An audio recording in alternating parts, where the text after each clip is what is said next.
If you asked anyone in our small Virginia town what kind of couple Ethan and I were, they'd probably say, perfect.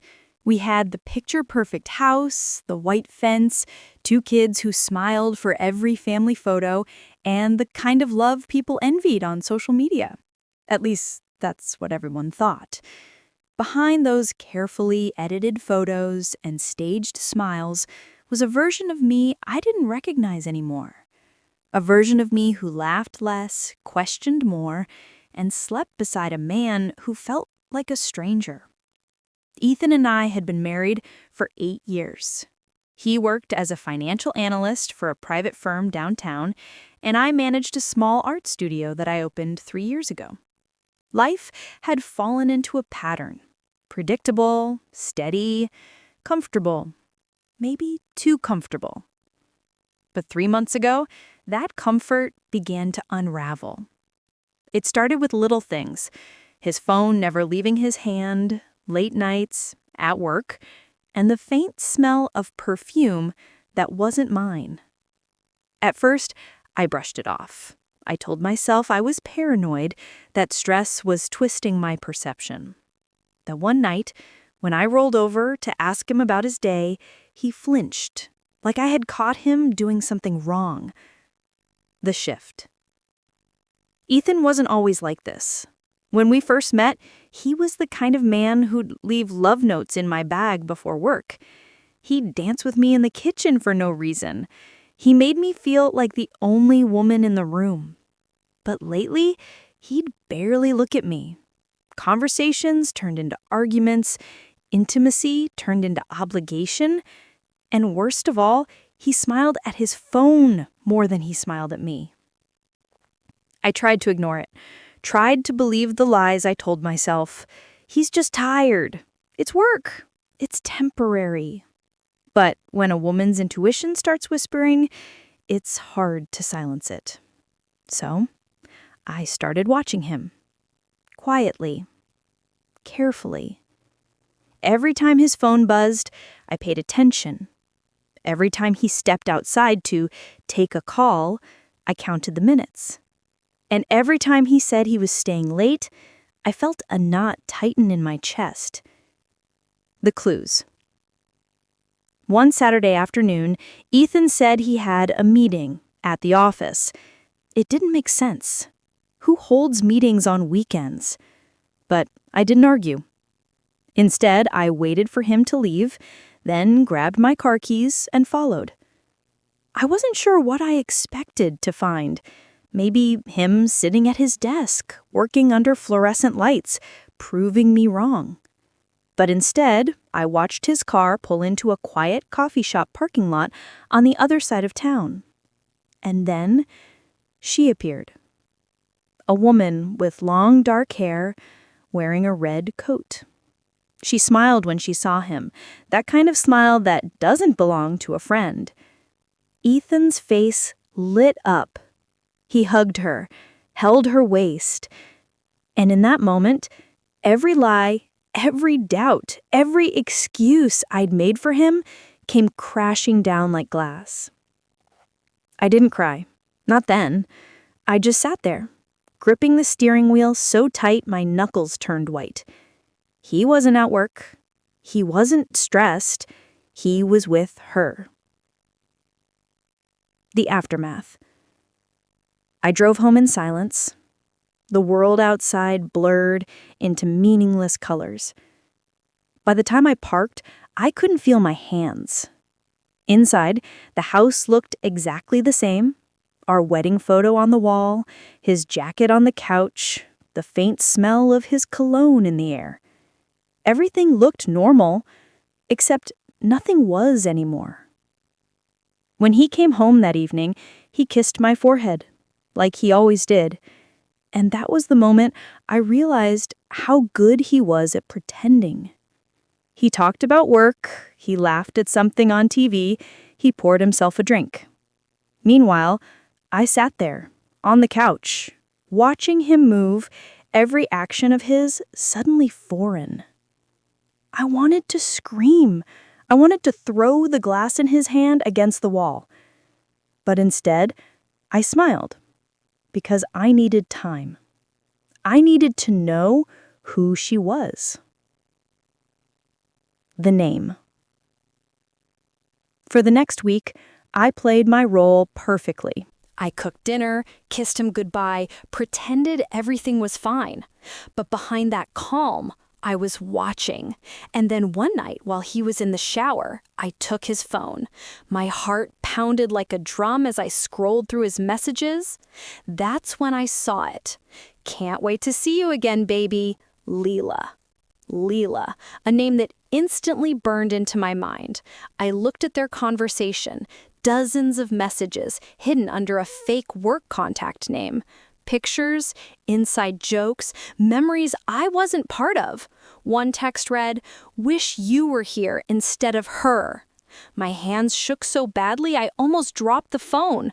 I locked the screen and set it back on the nightstand just before he came out. He smiled at me, that same fake practice smile, and I smiled back. He had no idea I knew. The breaking point. For the next few days, I couldn't eat, couldn't sleep, couldn't focus. Every time he touched me, I wanted to recoil. Every time he said, "I love you," I wanted to scream the truth in his face. But something inside me whispered, "Don't confront him yet. Let him hang himself with his own lies." So I waited, and one Friday night, I got what I needed. Ethan said he was going on another business trip. I nodded, kissed him goodbye, and let him go. But as soon as he left, I opened my laptop and tracked his phone through our shared account, something he'd forgotten existed.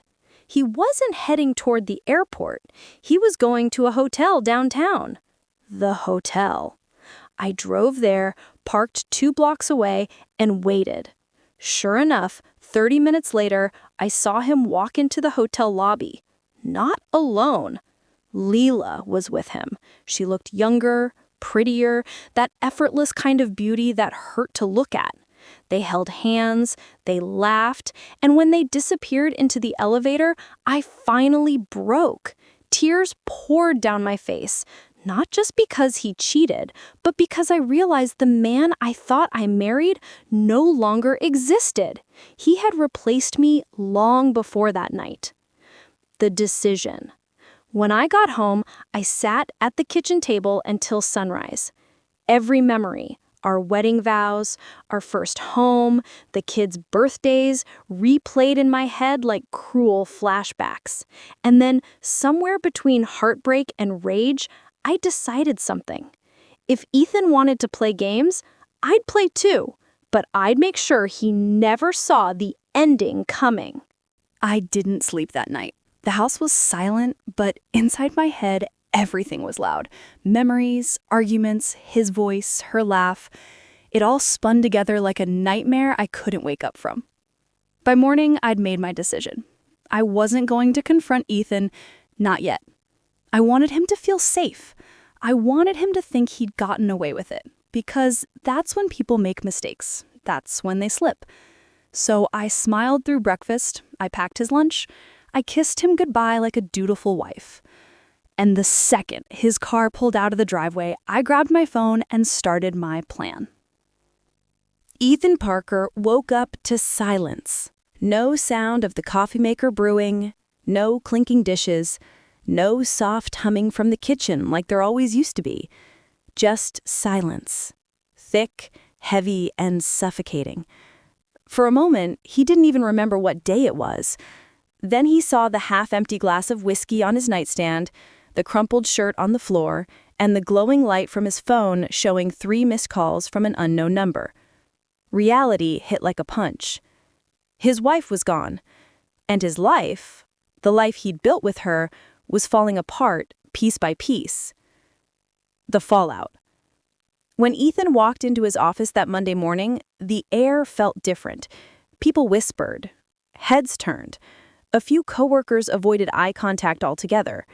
At first, he brushed it off. Maybe they were just jealous. Maybe someone had heard about his promotion. But when he opened his email, he froze. Subject, urgent. Review required personal conduct inquiry. The message was from HR. His heart dropped as he read through it. Attached was a folder filled with screenshots, photographs, and messages, his messages, the ones he'd sent to Leela, the ones his wife must have collected. There was even a short note from her. Since honesty doesn't come naturally to you, I thought your company might appreciate some transparency. It was like being stabbed through the chest. He could practically hear her voice as he read it, calm, collected, unshaken. Within an hour, he was called into a meeting with HR and his department head. The words ethical breach and violation of company policy were thrown around. He tried to explain, tried to frame it as a personal mistake, but the evidence was too clean, too organized, too damning. By noon, his badge access was disabled. By 3 p.m., he was escorted out of the building. 10 years of loyalty, gone in one day. The fall. That night, Ethan sat on the couch of his empty house, a house that suddenly didn't feel like his anymore. The silence mocked him.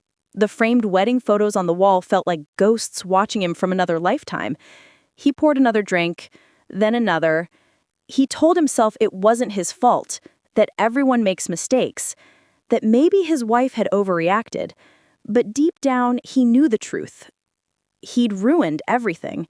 He'd chosen a moment of excitement over a lifetime of loyalty, and now the thrill was gone, replaced by the heavy weight of regret. He tried calling her, but her number was disconnected. Her social media accounts were gone. She'd vanished like smoke. That's when he realized she'd used him just as much as he'd used her. The ghosts of what was. Days turned into weeks. The house started to decay. Dishes piling up, unpaid bills stacking on the counter, curtains still drawn shut. He'd wake up late, scroll through his phone, sometimes open old texts from his wife just to feel something. Then he'd remember how it ended. That video, those pictures, her cold voice saying, "I know everything." That memory played on a loop every night. He started to imagine her new life. Maybe she was happy now. Maybe she was seeing someone else. The thought stung more than he wanted to admit. He thought about calling her, apologizing, begging, but what could he say? "I'm sorry for destroying your trust? I'm sorry I threw away our marriage for a fantasy?" No words could fix it. The visit. 3 months later, he finally saw her again. He'd gone to pick up some paperwork from their lawyer's office when she walked in. Confident, composed, glowing. She looked different. Not bitter or broken, just calm, like someone who'd finally found peace. Ethan froze. "Maya," he whispered. She gave a polite nod. "Ethan." That's all. No anger, no tears, just that one word, like she was addressing a stranger. He tried to speak, but his throat went dry. I never wanted it to end like this." She looked at him, expressionless. "You wanted the excitement. You got it. You just didn't think about..." Came after. Her words hit harder than any scream ever could. "I made a mistake," he said weakly. "A huge one. I lost everything because of it." Maya's gaze softened slightly. Not pity, not forgiveness, just quiet understanding. "I lost something too," she said. "But I found myself again. That's more than I can say for you." Then she turned and walked away. And that's when it really hit him. She was gone for good. Not just from his life, but from his heart. The spiral. After that day, Ethan tried to move on, but everything he touched turned to ash. Job interviews went nowhere. Old friends avoided him. Even his parents barely spoke to him after hearing what happened. He rented a small apartment downtown, barely furnished. Just a bed, a chair, and a TV. The kind of place where no one cared who you were or what you'd done. At night, he'd drink until he couldn't think anymore. One evening, as he scrolled through old photos, he stopped at one from their anniversary trip to Charleston. Maya had her head on his shoulder, both of them laughing under the sunset. That version of him, smiling, loving, genuine, felt like another man entirely. He whispered to the photo, "What the hell happened to you?" The answer was silence. The confession. One morning, after another sleepless night, Ethan decided to do something he hadn't done in months: visit the church down the street. He wasn't religious. He just wanted to sit somewhere that didn't feel poisoned by his past. He walked inside, sat at the back pew, and for the first time in a long time, he spoke out loud to no one in particular. "I ruined my marriage. I lied, I cheated, and I lost the only person who ever really cared about me. I thought I was chasing happiness, but I was just running from myself." The old pastor sitting nearby turned and said gently, "Sometimes the worst thing God can do for a man is give him everything he wants." Ethan nodded slowly. He understood now. He'd gotten everything: attention, excitement, validation, and it had destroyed him. The letter. Weeks later, he sat at his desk and began writing a letter. Not to get her back. He knew that was impossible, but to say what he'd never said. "Maya, I don't expect forgiveness. I don't even deserve it. I just need you to know that you were right. I was selfish. I mistook lust for love and freedom for happiness. I thought I was missing something in my life, but the truth is I was missing gratitude. You gave me everything, and I threw it away. I see that now. I see you in every quiet moment, in every piece of peace I can't seem to find anymore. If there's a next life, I hope I learn how to love you right. Ethan." He didn't send it. He just folded it, placed it in a box with their wedding ring, and sealed it shut. Then he took the box to the river, where they used to go for walks, and he let it go, watched it drift away until it disappeared. Maya Parker hadn't cried in months. Not because she didn't want to, but because she'd finally run out of tears. When she'd walked out of that house 3 months ago, she'd thought she'd never breathe freely again. Every room, every memory, every smell reminded her of him, of what he'd done. But now, sitting by her apartment window with sunlight spilling over the hardwood floor, she felt something new: peace. The new beginning. Her new place was small but cozy, a 1-bedroom in the middle of downtown Charleston. She'd painted the walls a soft cream, filled the living room with plants, and covered her shelves with the books she'd always meant to read. The best part? No shadows of the past. No late-night arguments, no suspicious messages, no pretending. She worked from home now, doing freelance design, and for the first time in years, she could wake up without dread sitting heavy on her chest. Still, some mornings when she made her coffee, she caught herself reaching for a second cup, a habit that hadn't died yet. Old love lingers, even after betrayal. The ghost in the mirror. One evening, while sorting through her closet, Maya found something she hadn't meant to keep: Ethan's old sweatshirt. It was buried under a pile of winter clothes, faintly smelling of cedar and memory. She froze. Her instinct was to throw it out, but instead she sat on the bed, holding it in her lap. This wasn't nostalgia. It wasn't love. It was closure. She looked at the worn fabric and whispered, "You don't get to live here anymore." Then she folded it neatly, put it in a donation bag, and felt something loosen in her chest. It was small, but it was healing. The call.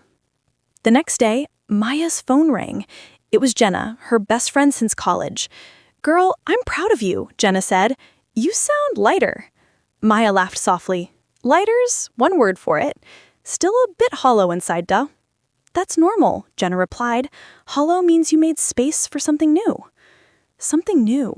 The words lingered in Maya's mind long after the call ended. The encounter. 2 weeks later, she was at a small cafe near the park, working on her laptop. She barely noticed when someone asked, "Is this seat taken?" She looked up. A man, maybe mid-30s, neatly dressed but not pretentious. His name tag read, "Liam." "Go ahead," she said. He smiled, grateful, and sat across from her. Over the next hour, they exchanged small talk between sips of coffee. He was a photographer, easygoing, kind eyes, a little awkward in a charming way. He didn't flirt, he didn't pry, he just talked. When she left, he said, "Hey, if you ever want to see the city from behind a camera, I could use an assistant." Maya smiled politely and took his card. She didn't think much of it. But later that night, as she sat by her window, she found herself looking at the card again and smiling. The slow bloom. Over the next month, she ran into Liam a few more times. At the park, at the cafe, once even at a bookstore. Each time it felt natural, unforced. One Saturday morning, he invited her to tag along on a photo shoot at the beach. She hesitated, but agreed. It wasn't a date, just a new experience. As they walked along the shoreline, Liam stopped to adjust his camera and said quietly, "You look like someone who used to carry a lot and finally put it down." Maya tilted her head. "Maybe I did." He said, "Must have been heavy." "It was," she admitted, "but I survived." He smiled. "You don't just survive something like that, Maya. You rebuild." Something about that word rebuild hit deep. For the first time, she realized that surviving wasn't enough anymore. She wanted to live again. The past reaches out. A week later, she got an email from Ethan. Subject, "Just to say thank you." She stared at the screen, debating whether to open it. Against her better judgment, she clicked. It was short, barely a paragraph. "I'm not writing to ask for anything. I just wanted to thank you for everything you did for me and for finally letting me see what I'd become. I'm working on being better. I hope life's treating you kindly. Ethan." Maya sat there for a long time, staring at the words. There was no manipulation, no guilt, just honesty. For the first time since the betrayal, she didn't feel anger reading his name, only quiet acceptance. She didn't reply. She didn't need to. Some things don't need closure when peace has already arrived. The invitation. A month later, Liam invited her to an art exhibit, his first solo photography show. The theme was healing in motion. Each photo told a story: broken buildings being rebuilt, cracked hands holding flowers, empty roads leading into sunlight.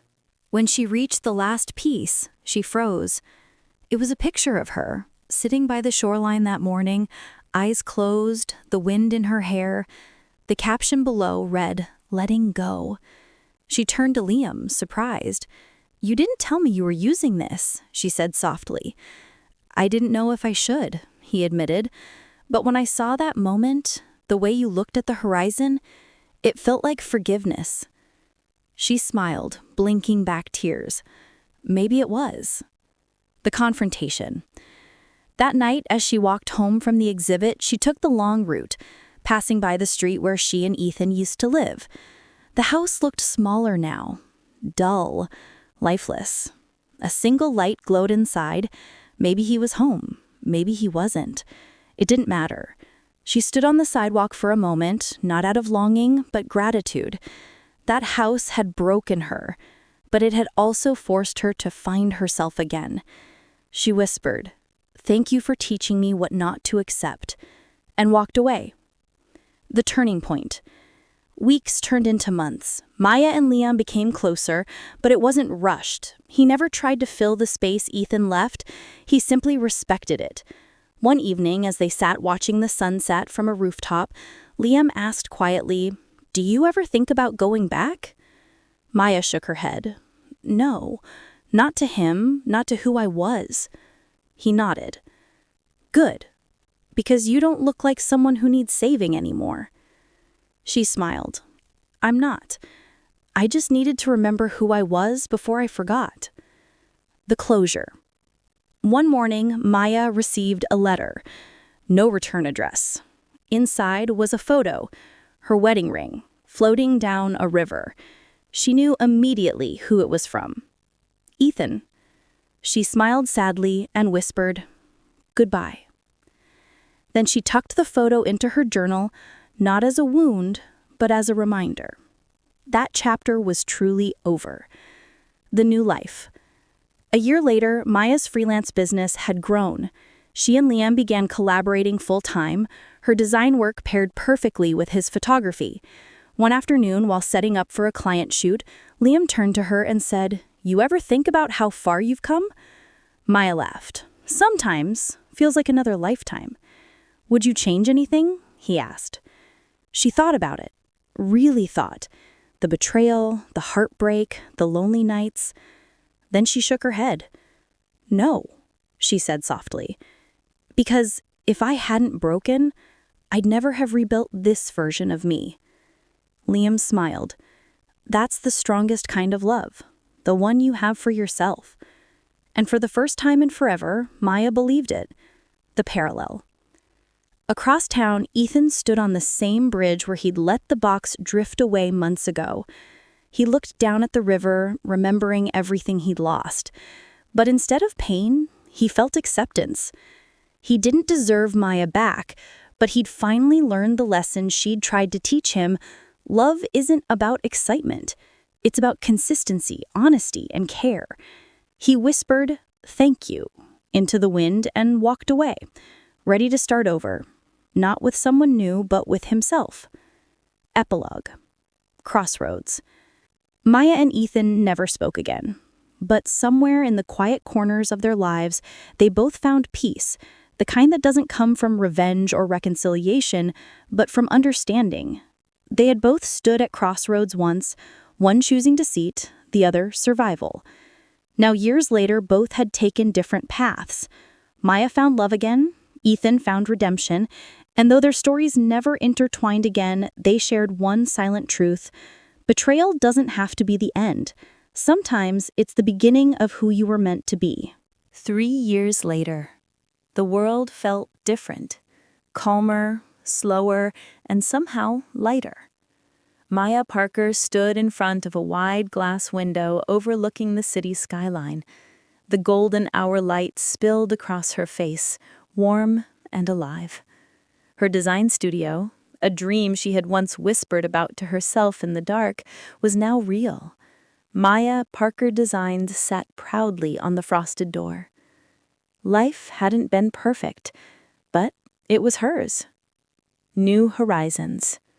She now lived in Savannah, Georgia, in a sunlit apartment near the water. Her business had grown. Not wildly famous, but successful enough to give her the freedom she'd fought for. Liam was still by her side, both as a partner in work and slowly in life. He never pushed, never rushed. He let her find her own rhythm, and that's exactly why she trusted him. Maya had learned something valuable over these years. Love wasn't fireworks. It was quiet mornings, shared laughter, small kindnesses, and mutual respect. Still, every now and then, when she looked at the sea, she thought about her past, not with regret, but reflection. Ethan. The name didn't sting anymore. It was a memory, like an old scar that no longer hurt, but still reminded her of what she'd survived. A letter from the past. It was a Friday afternoon when she received the letter. No sender, handwritten. The handwriting looked oddly familiar. Maya hesitated before opening it. Inside was a short note, simple, unadorned, honest. "Maya, I don't know if this will ever reach you, but I hope it does. I wanted to tell you that I'm getting married. She's kind, honest, and I think you'd like her. I know I don't deserve your forgiveness, but I want you to know I became a better man because of what I did wrong with you. I carry that lesson every day. I just hope, in some way, I've become the kind of person you once believed I could be. Thank you for the pain that became my mirror. Ethan." Maya read it twice.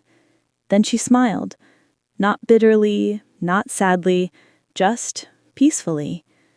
She placed the letter on her desk and whispered, "Good for you." That was it. That was closure. No dramatic confrontation, no grand emotional scene, just quiet gratitude that life had moved them both forward. Full circle. That same night, Maya and Liam attended an art exhibition, his latest series titled After the Storm. The gallery buzzed with soft music and low conversation. Liam's photos hung across white walls, scenes of nature healing after chaos. New leaves on burnt trees, bridges rebuilt, and calm seas after hurricanes. When Maya reached the final piece, her breath caught. It was a picture of two footprints walking in opposite directions along the same beach, illuminated by the fading sunset.